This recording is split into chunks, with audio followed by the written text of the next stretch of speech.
I know. The camera quality is crazy. I look mad washed, bro. Like, why am I so pale, bro? I don't know, bro. We're gonna keep it pushing, okay? In regards to this video, we are speaking of October 6th, 2024, the 8th day of me recording in this series. I'm gonna make this one actually sort of quick. I don't have a lot of time to record, if I'm being completely honest with you. And not a lot happened on October 6th, at least for me to share at this time, all right? I've been reading a lot of Psalm 119 and a lot of the book of John in the New Testament.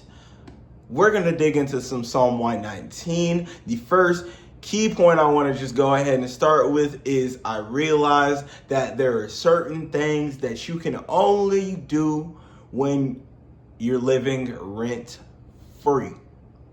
So we're going to dig into a different point with that. But there are certain things that you can only do when you're living rent free, such as save. You can move a certain type of way. You can buy certain type of things when you're living rent free. You have a certain level of responsibility when you're living rent free. You don't have to engage in certain things that you would be held to if you weren't living rent free. Now we want to transfer that over and say, what happens when people are living rent free in your mind? What happens when you allow the enemy to be rent free in your mind? The enemy can move a certain type of way. He can do certain things. He has a certain type of freedom. He could save certain memories that you have. Now, I don't have a Bible verse to go with that one, so we're going to move off of that, but that is the first key note. Like I said, we're going quick in this video. I don't have a lot of time to record,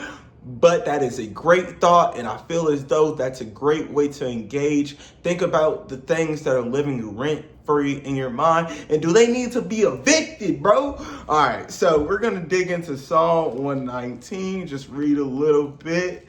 If I could flip to it, we get straight. Let's do it. Let's get straight into it. All right. Oh my goodness, it's taking me a little minute. Okay, Psalms is sort of a fat book. All right. I do want to call attention to the fact that it seems at the beginning of Psalm 119, there is a theme. Now, I strongly believe that it would be really beneficial for you to find out what this theme is yourself, because you can apply it to your life. So with that being said, we're going to get into it, starting with verse 1. Blessed are those whose ways are blameless, who walk according to the law of the Lord. Blessed are those who keep his statutes and seek him with all their heart. They do no wrong, but follow his ways. You have laid down precepts that are to be fully obeyed.